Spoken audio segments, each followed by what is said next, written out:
Live from WRAL News Headquarters in Raleigh, your number one source for local news. WRAL News, coverage you can count on.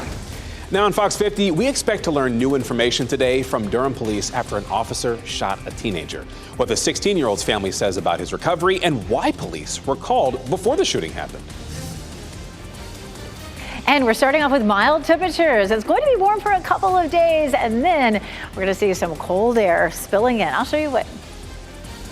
And state leaders will answer questions about a major gap in disaster recovery funding, the multi-million-dollar shortfall they'll have to answer for as people in the mountains are still cleaning up. We have that story and so many more stories to get your Monday morning started. Welcome to your Monday. I'm Michelle McConaughey. And I'm Chris Lovingood. Definitely feeling like fall there today. Yes, it's chilly. Had to put the leather jacket on today because it's one of those mornings waking up. We've got Elizabeth Gardner. I know you have your coat, the puffy coat walking in this morning today? I had the small puffy coat this morning, and the big puffy coat is on standby for Thursday and Friday. Hopefully yours will be too. Beautiful over North Hills right now. We're seeing more sunshine than cloud cover, and that's what we'll see on and off for the rest of the day. We have a flow coming out of the southwest, and that is keeping our temperatures warmer than normal, both in the morning and in the afternoons for today and tomorrow. 49 in the Triangle area right now, so feeling pretty comfortable, especially as that sun comes up. It should feel good through the afternoon. 51 in South Hill, 49 in Southern Pines, 49 in Goldsboro, and 50 degrees in Fayetteville. We take a look at our hour-by-hour forecast, and we climb on up into the low 70s this afternoon. We'll see the same thing again tomorrow. But then Tuesday night, we'll likely see some rain, and that's going to continue into Wednesday. The front comes through Wednesday evening, and with that, we could see a few isolated severe storms. We do have a level 1 risk for severe storms in our forecast, and we'll walk you through the timeline coming up, Ken. All right, Elizabeth, happening now in the WRAL traffic center. You can see congestion really building on a lot of our major roadways this morning, including I-85 heading into Durham. We checked the sensors a little while ago, and you're looking at a 6-minute delay. Those lanes on Capitol Boulevard, US 1 coming in from Wake Forest. Also check the sensors as well. You're looking at maybe a 10 to 15-minute delay this morning. So give yourself some extra time if you head out. Isolating the Beltline this morning. Many of you use the Beltline as alternate northwest, east-west routes. The northern side of the Beltline, those westbound lanes, you can see that traffic is building just a bit as well. On the southern loop of the Beltline, you're seeing it as well. On Lake Wheeler Road. Let's take you outside and give you a live look at our live cam network. That's I-40 and Lake Wheeler Road. Those westbound lanes are moving away from us this morning, moving very slowly this morning. So keep that in mind if you're about to head out. Of course, if you're heading out this morning, keep an eye on us on the radio. You can listen to us at 101.5 HD3 anywhere in the Triangle. I'm also keeping an eye on these eastbound lanes coming in around Aviation Park, where things have definitely begun to pick up out there. You got a couple more options as well. 99.3 FM in Raleigh and 96.5 FM in Durham. Thanks, Ken. Today, we expect Durham police to provide an update on the investigation into the shooting of a teen by an officer. It happened yesterday morning on Hope Valley Road, and that's where we find WRAL's Laura Levine this morning. Laura, we expect to hear from police later today.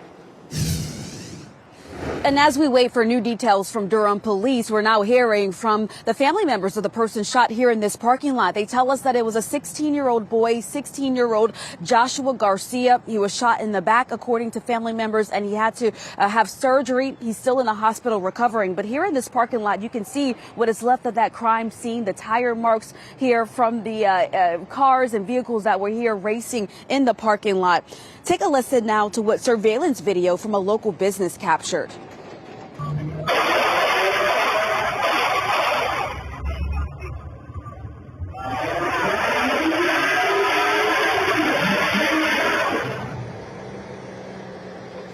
Yeah, so in this video, you can first hear those gunshots fired off and then car engines revving there. Now, Durham police say they were responding to reports of a car club street racing in this parking lot. When an officer got to the scene, someone began to throw objects at his police cruiser. The officer went to confront that person, who then began to run.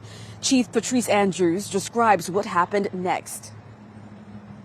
The suspect then at some point raised the handgun and was then shot by the officer. The suspect continued to flee and got into a vehicle that was in the parking lot. And another officer in the area was able to stop that vehicle, provide aid to the suspect while waiting for EMS. Now, here are the questions that we have for Durham Police. How many times was this person shot? Where was this person shot? As far as what part of the body? Family members are claiming it was his back. So many questions that we're waiting to get answers to. Meanwhile, the officer involved is on administrative duty as the SBI investigates. Laura Levine, WRAL News, live in Durham. State leaders will address questions today about a funding gap for disaster recovery in western North Carolina. A gap as in $175 million. As WRAL's Kelsey Coffey explains, Republican lawmakers are blaming Governor Roy Cooper for this. Right now, the state's disaster recovery agency is $175 million short of what they need. Discussions will be happening here inside the legislative building later today to get down to the bottom of what went wrong here. This comes just weeks after Hurricane Helene ripped through western North Carolina. State leaders who are over disaster relief efforts will testify before lawmakers today. House and Senate Republicans are concerned about the $175 million funding gap, especially now that Helene recovery is underway. The head of Rebuild NC will testify about this budget deficit. WRAL Docs covered the problems that organization is facing in our documentary Aftermath, which focused on people still waiting for help years after Hurricanes Florence and Matthew. Those state leaders are scheduled to testify this afternoon at 1 o'clock. Kelsey Coffey, WRAL News in Raleigh. Today, we'll hear from NC Central head football coach Trey Oliver for the first time since an on-field fight between his team and players from Howard University. NC Central's chancellor says the school will investigate the fight that broke out after Friday night's game. Chancellor Carrie Dixon released a statement on Sunday that said in part, the altercation is not only deeply disappointing, but also stands in stark contrast to North Carolina Central University's core values. Such disruptive behavior is unacceptable, and we are committed to conducting a full investigation and taking appropriate disciplinary action to ensure accountability. The Mid-Eastern Athletic Conference is also investigating the fight. The game was nationally televised on ESPNU. Raleigh police are looking for the person who robbed a Taco Bell KFC restaurant. The armed robbery happened just before 6 o'clock last night at the location on Falls of Noose Road. The WRAL Breaking News Tracker was there as police blocked off the scene to investigate. And though this was an armed robbery, no injuries were reported. A banner on display on East Franklin Street in Chapel Hill has outraged a number of people in the Jewish community. 3 banners are hanging from the old post office building at the Peace and Justice Plaza. They're called The Power of Good Trouble. The banner on the right shows a person wear a kafifa, and that is a traditional headdress worn in the Middle East. The artist calls it, quote, the image of a graduate adorned in their blue cap and gown defiantly protesting. Some people are interpreting it as a symbol of Hamas. They say it is offensive to the Jewish community. I was appalled, actually, because the equation of, I was around for some of the student protests. I heard what they said. I heard the accusations that they make and the slogans that they chanted. And they were supporting violence, erasure of Jewish identity and violence, and the violence that happened on October 7th in Israel, where I have family. We've reached out to the town of Chapel Hill for a comment on this banner. We are waiting to hear back. Today, Durham is moving forward in its effort to hire a new city manager. City leaders will discuss the next steps for this process. City Manager Wanda Page will retire on December 31st. The closed session will begin before tonight's City Council meeting. And starting tonight, there will be overnight closures on I-40 in Orange County. All lanes of I-40 West will be closed at the old NC 86 exit. That's exit 261. Crews will be working on the bridge there from 10 p.m. to 5 a.m. for the next 3 nights. The work is expected to be complete by 5 a.m. on Thursday. Your time is 8:09. Police are trying to track down the person who fired a bullet that hit the cockpit of a plane. Hear from passengers who were aboard the plane when this happened.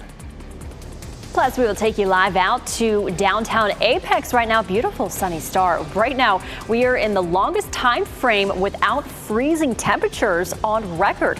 WRAL's Chris Michaels explains the impacts this long stretch of warm temperatures is having. And we have some more of that. Several more days of high temperatures well above normal in the 70s. But Wednesday's front will usher in some colder temperatures with some 30s, but it still doesn't look like we get back down to freezing.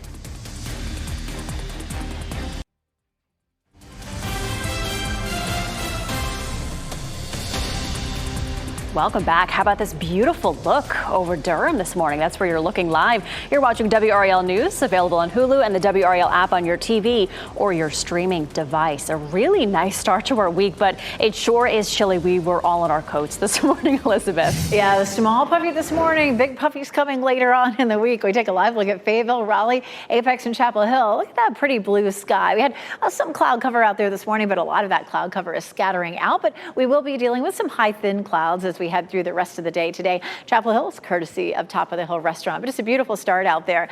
The three talkers are first the warm temperatures, but once we get to Wednesday, we're going to see some rain late Tuesday evening, and then Wednesday night we may have some scattered thunderstorms. Behind Wednesday's front, it will turn windy. I mean, it's going to really be blowing out there for us Thursday and Friday with some gusts 30 to 40 miles per hour, and then turning much colder. Highs will only be in the low to mid 50s, and overnight lows will be in the 30s, but we're still not looking at widespread freezing temperatures. We're mostly going to be in the mid to upper 30s. Here comes that front that's going to bring us a much different air mass. This front is producing some severe storms right now. You can see those yellow boxes as the cold front moves on up into Oklahoma. There have been a lot of tornado warnings along that as well. High pressure stays in control of us for today and tomorrow. That front arrives on Wednesday. When it does, we have the potential, a level 1 risk for some severe storms. The timeline for this is likely to be late Wednesday, potentially into Wednesday evening. Right now, our chance for severe storms looks pretty minimal, but 1 or 2 storms could produce some wind damage. And of course, as this whole thing gets closer to us, we'll know a lot more about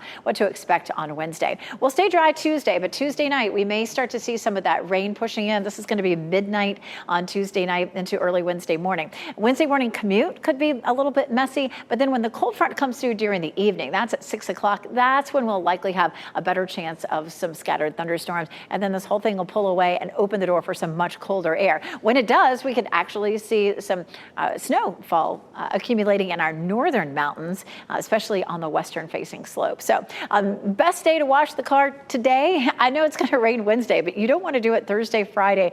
Maybe you could do it Saturday. Thursday and Friday are just going to be so chilly and windy. Our wind gusts on Thursday likely to be maybe up to 40 miles per hour, and we'll repeat that again on Friday.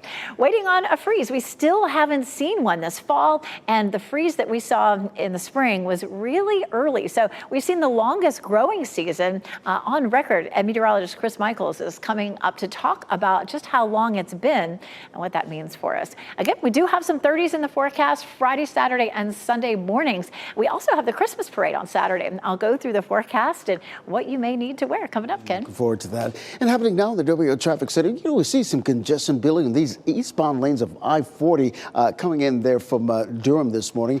Take a live look now at I-40 and Aviation Parkway. Those are the eastbound lanes moving away from us. You can see the heavy congestion building there in both directions, as a matter of fact, on I-40 east and west. So keep that in mind if you're about to head out this morning. Elsewhere, let's go to Durham. This is I-885 this morning. Just check the sensors. You're looking at maybe a 5 to 10 minute delay heading into the Bull City this morning. We're also seeing congestion building on US 1 coming in from Apex and all points south. You got Highway 540 as an alternate route down here to get you over to 64 and back over the US 1 if you're concerned about being late this morning. So just keep that in mind. Of course, this is the usual trouble spot. Capitol Boulevard coming in from Wake Forest and all points north this morning. And, Lewisburg Road is sometimes an alternate route, but, that's always congested as well. Isolating the Beltline this morning. The southern loop, the Beltline, nice and clear this morning. Of course, the northern loop, you can still see that congestion building. So let's show you what we're talking about there. I-440 and Capitol Boulevard, traffic flowing nicely in both directions. So that's good news to report. You're getting ready to head out. Tune us in on the radio, 101.5 HD3. You can listen to us anywhere in the Triangle.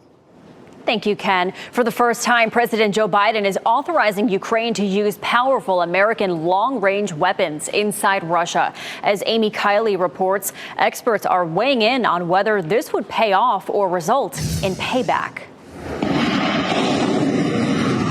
It's definitely welcome news for the Ukrainians. Maybe a little bit too late for them. President Joe Biden is giving Ukraine permission to use long-range U.S. weapons in Russia, according to 2 U.S. officials. Military experts say that could help Ukraine retain vital territory, but some observers worry about Russia's potential response. Hits are not made with words. Such things don't need announcements. Missiles will speak for themselves. One official says the Army tactical missile systems are primarily intended for use in the Kursk region for now. Allies hope Ukraine can hold on to it despite Moscow's deployment of about 50,000 troops there. That way, Ukraine can use it as a bargaining chip if peace talks occur.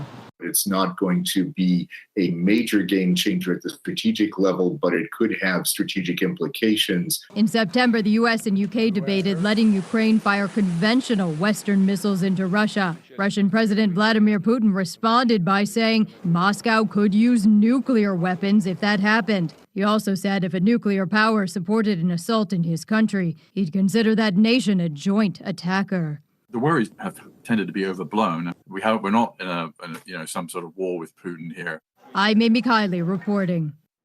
The U.S. and our allies are trying to shore up supplies for Ukraine before President-elect Trump takes office. They think that he'll be less supportive than President Biden. Trump's transition team is not commenting directly on the weapons decision. A spokesperson says Trump has the ability to negotiate peace between Russia and Ukraine. Today, a New York State Parks worker who died while fighting a wildfire will be laid to rest. Friends, family, and fellow firefighters remembered Dario Vasquez at a wake yesterday. He was 18 years old when he died. Fire crews set up a giant American flag outside the funeral home to honor him. Authorities say he was killed when a tree fell on top of him during his firefighting effort. And New York State Police and the National Guard are staying vigilant of a wildfire still burning there. They have used water buckets to douse the flames that continue to spread. The fire has burned more than 7,000 acres, but it's nearly 90% contained. Sunday was the coldest morning of the season so far, but a lot of us still have not hit the freezing mark. Meteorologist Chris Michaels joins us now. And Chris, you're saying the length between freezes, that's what's getting longer. What does that mean for us? So a few different things. I mean, for myself, I'm still mowing in mid to late November here, but you've also got a longer growing season, meaning prolonged allergies and pests lingering. This is something that we've talked about in recent weeks as we've been trying to keep track of when we could hit that 32-degree mark. Here's the thing. Over the past, several weeks, we've only hit 30s twice. On average, between September and November, we hit that 22 times. Last time we hit freezing, that was February 21st, 271 days ago. That's the record for longest stretch between the last spring freeze and the first fall freeze, and we're going to continue to tack on to those days. The growing season continues to get longer. If you were to look at the average for the past 80 years, it would last 205 days, but now over the past 5 to 10 years, it's lasting about 2 weeks longer. So that's why we brought up some of the impacts at the beginning of this segment.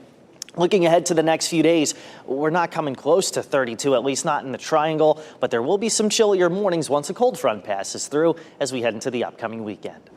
Thank you, Chris. Police in Dallas are searching for the person who fired a gunshot at the cockpit of a Southwest Airlines plane. Police say officers were called to a shooting at Dallas Love Field Airport. That was just before 10 p.m. Friday. The plane was preparing to take off when this happened. The pilot reported the shooting and then returned to the gate. But 2 people who were on the plane say they had no idea this even happened. We all got on the next plane just thinking that it was a mechanical issue of Southwest. That's very concerning because there's, with a bullet, it could hit anywhere. Southwest released a statement apologizing for the stress and inconvenience for passengers. The company says safety for customers and its crews is top priority. There are no reported injuries and the plane has been taken out of service. Check your fridge. The CDC is investigating an outbreak of E. coli linked to carrots. The outbreak has caused 1 death and caused dozens to get sick in 18 states, including here in North Carolina. The company has recalled its bagged organic baby and whole carrots. They were sold under a number of brand names, including Trader Joe's, Wegmans, and Sprouts. The carrots had a best if used by dates ranging from September 11th to November 12th. The whole organic carrots had a use by date ranging from August 14th to October 23rd. Well, the Carolina Hurricanes are on another winning streak. They beat the St. Louis Blues last night at the Lenovo Center 4-1. They also beat the Ottawa Senators on Saturday in front of the home fans. The Hurricanes are now 13-4 on the season. They are headed back on the road now, and their next game is in Philly on Wednesday night. The watch gifted to a captain who helped save more than 700 passengers on the Titanic has sold for nearly $2 million. Widows of 3 wealthy businessmen who died when the Titanic sank gifted the Tiffany pocket watch to Captain Arthur Rostron. Rostron changed the course of his steamship after hearing distress calls from the sinking Titanic. The winning bid is a record breaker for Titanic-related auction items. Look at that piece of history there. Football players from NC Central and Howard University got into a fight this past Friday. This morning, the update we're expecting from NC Central's head coach today. Plus, new travel predictions show a record number of travelers driving and flying to their Thanksgiving destinations. We'll walk you through the lower prices you'll see at the pump this year compared to last. As you get into your car, tune to WRAL News Plus on your radio. In Raleigh on 99.3 FM. In Durham, 96.5 FM. And everywhere on 101.5 HD3. Good morning. Time now is 8:26. Happy Monday. I'm Michelle McConaughey. Starting off pretty chilly out there. You need the jacket as you head out the door. Meteorologist Elizabeth Gardner showing us what it feels like. It's a beautiful start out there. Temperature 49 in Durham. It's 49 in Raleigh and 50 degrees in Fayetteville. So we're about 10 degrees above normal this morning. And we'll see that again for this afternoon and tomorrow. And then once we get into the end of the week, boy, temperatures are going to be awfully chilly. The morning lows will be pretty close to normal, but afternoon highs are going to be colder than normal. A little bit warmer this morning than yesterday. A few clouds out there, but it's really pretty nice out, and a lovely afternoon with high temperatures in the low 70s. If you're going to be exercising, it's nice, all the way until sunset. Temperatures will stay in the 60s. Ken? Elizabeth, we're tracking congestion building on some of our major roadways this morning, including US 1 coming in from Apex, as well as 885 heading into Durham and I-40 eastbound around Aviation Parkway. Let's check those delays, shall we? We're looking at an 11-minute delay, which is really the main trouble spot coming in on US 1. Just about a 6-minute delay on I-40 eastbound this morning. In terms of heading into the Bowl City, you're probably just looking at a 5-minute delay. And of course, if you're getting ready to head out, tune us in on the radio, 101.5 HD3. You can listen to us anywhere in the Triangle. Thanks, Ken. Today we expect Durham police to provide an update on the investigation into the shooting of a teen by an officer. The shooting happened in the parking lot of a Food Lion on Hope Valley Road yesterday morning. 2 family members identified the person shot as 16-year-old Joshua Garcia. They say he is recovering from surgery. And Raleigh police are looking for the person who robbed a Taco Bell KFC restaurant. The armed robbery happened shortly before 6 last night at the location on Falls of Neuse Road. No one was injured. Next on Fox 50, the update we're expecting today after a fight broke out between NC Central and Howard University football players after their game on Friday. Shot in 4K ultra high definition. Your number one source for local news. WRAL News. Coverage you can count on. Right now on Fox 50 at 8:30, a 16-year-old is recovering after a Durham police officer shot him. Why police say an officer shot the boy, and the new information we expect from the department later today. And our temperatures are pretty mild this morning, anywhere from the mid-40s to low 50s. Tomorrow looks the same, but then after that, some colder air moves in along with a front later in the week. I'll show you when. Plus, state disaster recovery funds are millions of dollars short of what's needed. This morning, hear how state leaders are addressing this as Western North Carolina recovers from Helene. Certainly, you're waking up this morning and joining us here on this Monday. Thank you so much joining us here on WRAL News and Fox 50. I'm Chris Lovingood. And I'm Michelle McConaughey. Yeah, I came in with my fluffy jacket this morning. He was making fun of me. He was like, that is a jacket, Michelle. I was like, it's cold out there. It had the poofy collar. That's what I'm saying. Meteorologist Elizabeth Gardner. She also had her lighter puffy coat, but you might need the heavy one later this week. No shame. I mean, put the coats on. It's going to be cold. It's on the milder side this morning. We do have some sunshine out there. So if you happen to be in the sun, it feels, especially good. Temperature right now, 49. Our normal morning low is around 40 degrees. So we've been a bit above that this morning. Southwest wind is what's keeping our temperatures mild for today and tomorrow.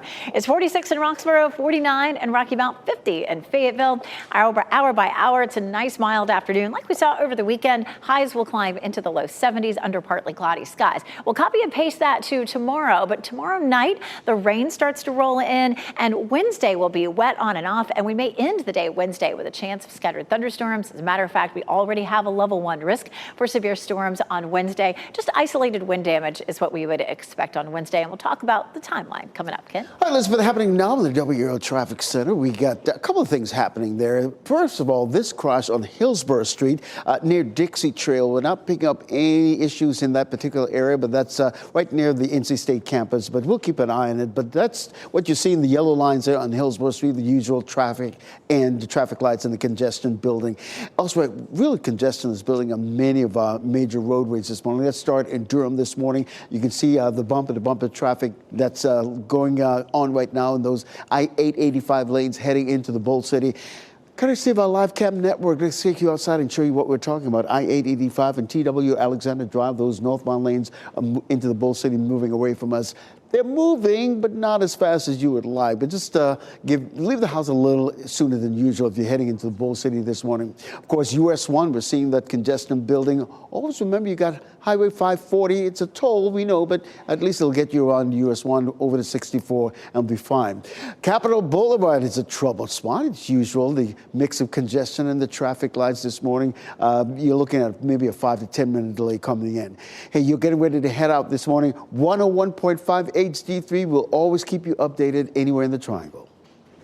Today, we're expecting to get more information about a police shooting in a Durham parking lot. This happened yesterday morning outside the Food Lion on Hope Valley Road. Let's go ahead and bring in WRAL's Laura Levine. She joins us live from Durham. Laura, police are saying the person who was shot was armed.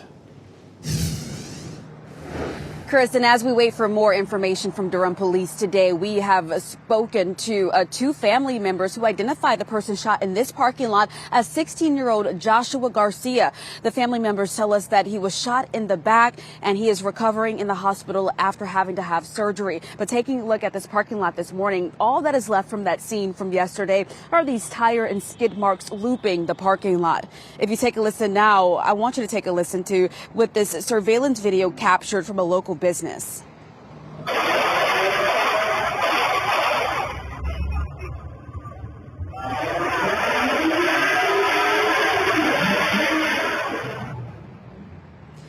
So first you can hear the gunshots, then car engines revving there. The Durham police say they were responding to reports of a car club street racing in this area. When an officer got to the scene, someone began to throw objects at this police cruiser, and then the officer went to confront the suspect, who began to run.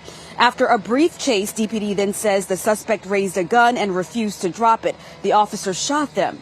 Now, I did speak with someone who lives nearby and heard the racing as well as the sirens from police responding. It shouldn't really be something that's too close to a neighborhood, because car shows and meetups and races are always one thing extremely loud and dangerous. So that being close to like residential areas is something that shouldn't be a thing. Yeah, so some people nearby really concerned about the street racing not only happening in the area, but the result of this situation. Now, we are asking Durham police some really important questions, such as how many shots were fired, where was this person shot, and we're also working to learn more about the officer involved, who is on administrative duty at this time as the SBI investigates. Laura Levine, WRAL News, live in Durham.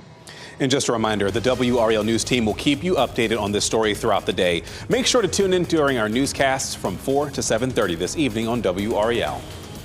Today, state leaders will answer questions about a $175 million gap in the budget for disaster recovery. WRAL's Kelsey Coffey explains this is coming to the forefront as people are trying to recover from Helene in the western part of our state. Right now, the state's disaster recovery agency is $175 million short of what they need. Discussions will be happening here inside the legislative building later today to get down to the bottom of what went wrong here. This comes just weeks after Hurricane Helene ripped through western North Carolina. State leaders who are over disaster relief efforts will testify before lawmakers today. House and Senate Republicans are concerned about the $175 million funding gap, especially now that Helene recovery is underway. The head of Rebuild NC will testify about this budget deficit. WRAL Docs covered the problems that organization is facing in our documentary Aftermath, which focused on people still waiting for help years after Hurricanes Florence and Matthew. Those state leaders are scheduled to testify this afternoon at 1 o'clock. Kelsey Coffey, WRAL News in Raleigh. Today, we're expecting to hear NC Central's head football coach address an on-field fight between his team and players from Howard University. NC Central's chancellor says the school will investigate the fight that happened after Friday night's game. Chancellor Kerry Dixon released a statement Sunday that said, in part, the altercation is not only deeply disappointing, but also stands in stark contrast to North Carolina Central University's core values. Such disruptive behavior is unacceptable, and we are committed to conducting a full investigation and taking appropriate disciplinary action to ensure accountability. The Mid-Eastern Athletic Conference is also investigating this. The game was nationally televised on ESPNU. The G20 summit of world leaders begins today in Rio de Janeiro. President Joe Biden arrived in Brazil yesterday. He spent the day touring the Amazon. He is the first sitting American president to visit the rainforest. He pledged billions of dollars to help nations fight climate change. He plans to talk about the issue as well as the global economy with his fellow world leaders at the summit. An elderly couple injured in a home explosion near Charlotte are expected to make a full recovery. The home in Union County exploded just before 9 a.m. yesterday. The man suffered burns so severe he had to be flown to a hospital in Wake Forest. His wife was treated at a hospital and since has been released.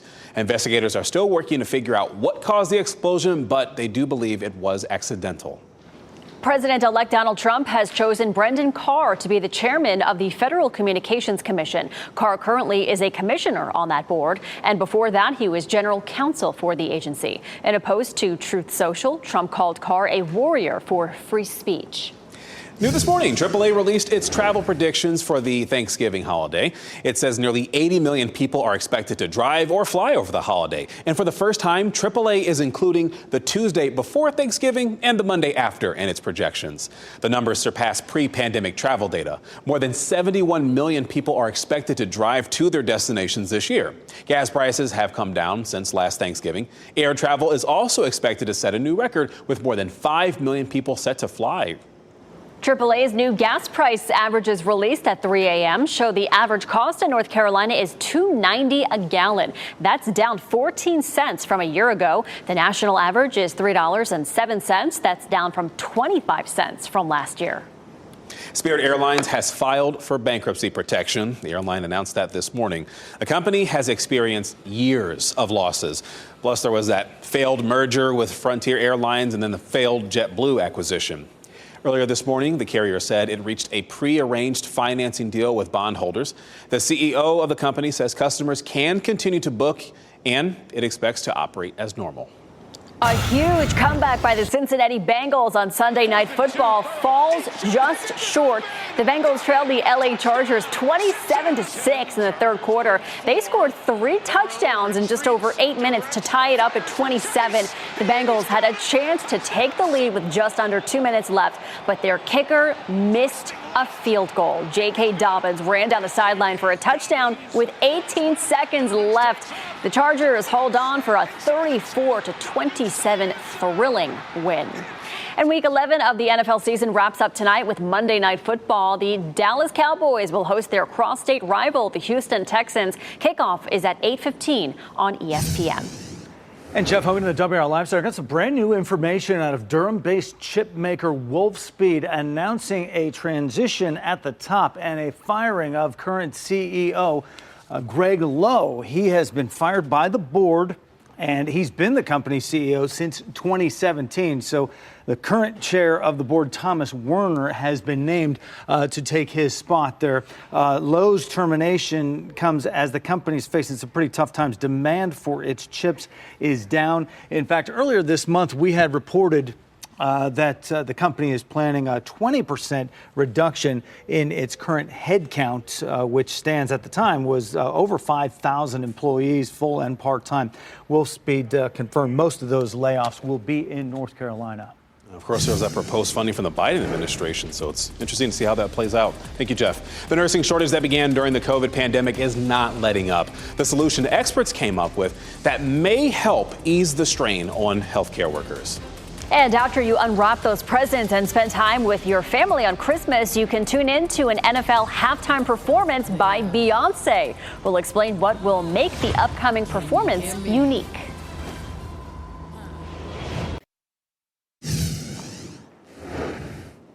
It's 8:44, looking beautiful out here in downtown Raleigh right now. We're looking past the North Carolina Museum of Natural Sciences. Lots of sunshine, a little bit of high, thin cloud cover out there. That's the way it's going to look for the rest of the day, and it should feel nice and comfortable too. Right now, it's 49 degrees in the Triangle. We're going to climb into the 60s here shortly, and then into the low 70s for highs this afternoon. Right now, it is 49 in Durham, 53 in South Hill, 50 in Fayetteville, 48 degrees in Clinton. Around town this afternoon, 72 in Durham and Raleigh, and 75 in Fayetteville, under mostly sunny to partly cloudy skies.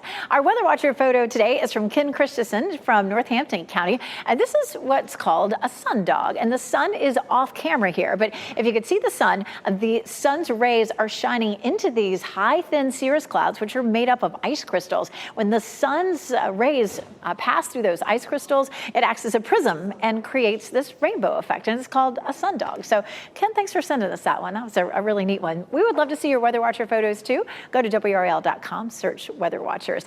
Here comes the front that will change things for us as we get through the middle of the week. This high pressure system will keep things nice and dry for us, and warm too, because it's moving off to the east. We're going to see a flow around the back of that high coming out of the south, keeping things warm for today and tomorrow. And it'll stay warm until the front comes through later on Wednesday, but Wednesday looks like it's going to be somewhat of a messy day, even to start with. We do have some strong thunderstorms that are out here ahead of this front as it's moving on up here into Oklahoma. There have been a number of tornado warnings and severe thunderstorm warnings. So the storm has a history of producing severe weather, and we can't completely rule it out here. We have just a level 1 risk for severe storms on Wednesday.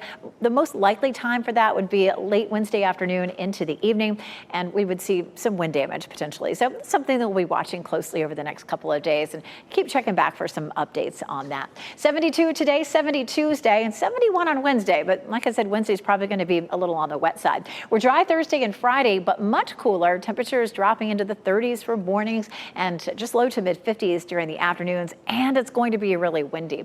We've had a really warm fall. Now, fall goes all the way through the end of November, and the 1st of December is technically meteorological winter. But so far, we've only seen 2 mornings in the 30s at RDU when we should have seen 22 by the time winter starts officially. So we're way behind on that. The warm air sticks around, of course, through Wednesday, and then colder air comes sweeping in behind this front. We're looking at our WRAL winter outlook, of course, is going to be coming up tonight at 6 p.m. And so, you know probably what it's going to say. Not much snow, probably, but I don't want to give it away. Temperatures in the mid-40s for Saturday morning before the parade. So you're going to want to bundle up. It's going to be chilly and maybe even a little breezy, especially down Fayetteville Street.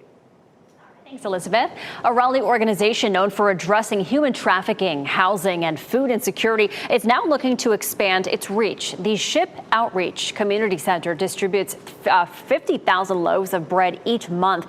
It also provides a safe haven for women escaping human trafficking. It wants to grow those services. We want to have more affordable housing, which we would purchase and put women in trouble, and even some men. That we would do. We would expand our reach through our food ministry, which we think, food is a big insecurity in our city right now. Right now, this Ship Outreach houses between 6 and 12 women. It's planning a fundraising event in Garner in May to help fund its expansion. Sampson County deputies arrested a man accused of car thefts in several counties. 27-year-old Ellis Wilson is in jail because of this. His next court date is set for Friday. The Sampson County Sheriff's Office is investigating several cases along with other law enforcement agencies. And we'll, of course, get you more information as soon as we learn more here on WRAL News. Tomorrow marks 2 years since the shooting at Club Q in Colorado Springs. 5 people were killed, 25 others were hurt. Loved ones gathered last night to remember the victims. Ashton Gamblin is a survivor of that shooting, and she says she gained a new family from this tragedy. For us, it's rebuilding this community and being stronger than what has happened. And we're trying to create new memories and carry on with what everyone would have wanted. The Prism Community Collective is a resource center for those impacted by the shooting. Over the summer, the center opened with rooms dedicated to each person who died on November 19th. Tomorrow and Wednesday, the center will be open for extended hours for anyone needing mental health resources or community support.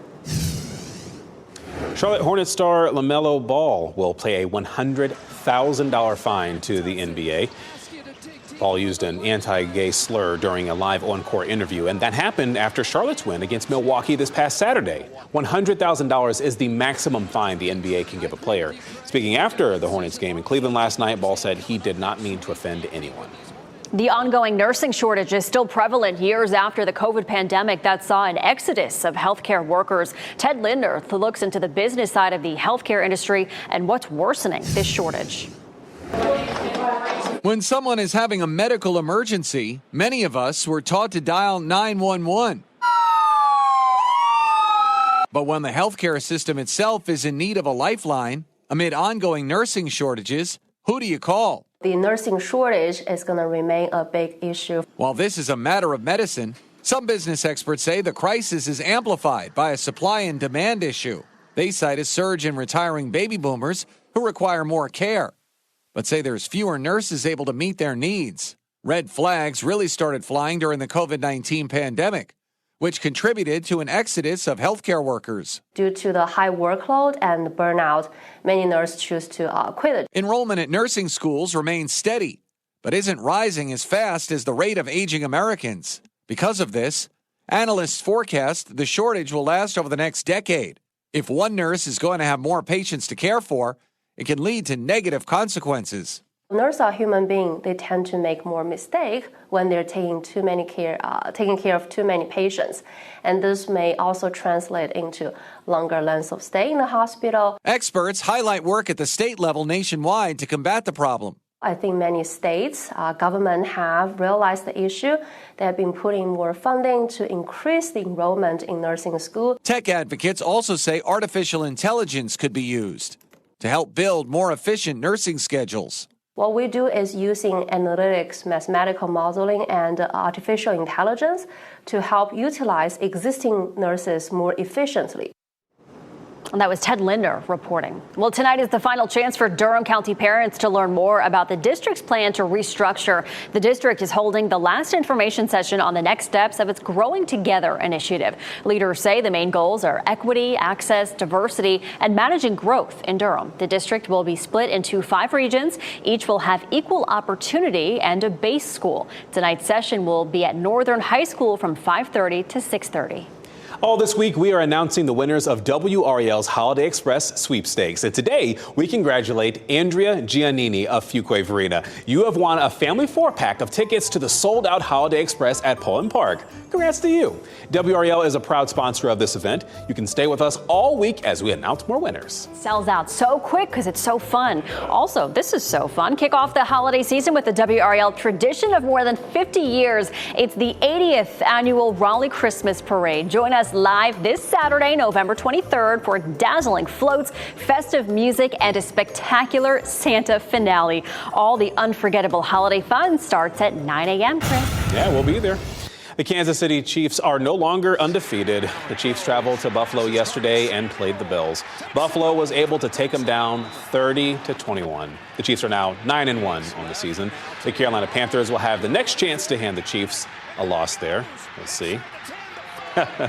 They'll host Kansas City at Bank of America Stadium on Sunday. It was a party in Buffalo. Oh, my goodness. Well, Beyonce is giving her fans a Christmas present. Just before midnight, Beyonce and Netflix announced that she will perform at the halftime of the Christmas evening NFL game. The game will be in Houston, which is Beyonce's hometown. The performance will be the first to include songs from her record-breaking Cowboy Carter album. That should be fun. Get you an update on weather and traffic here in just a couple of seconds on WRAL News.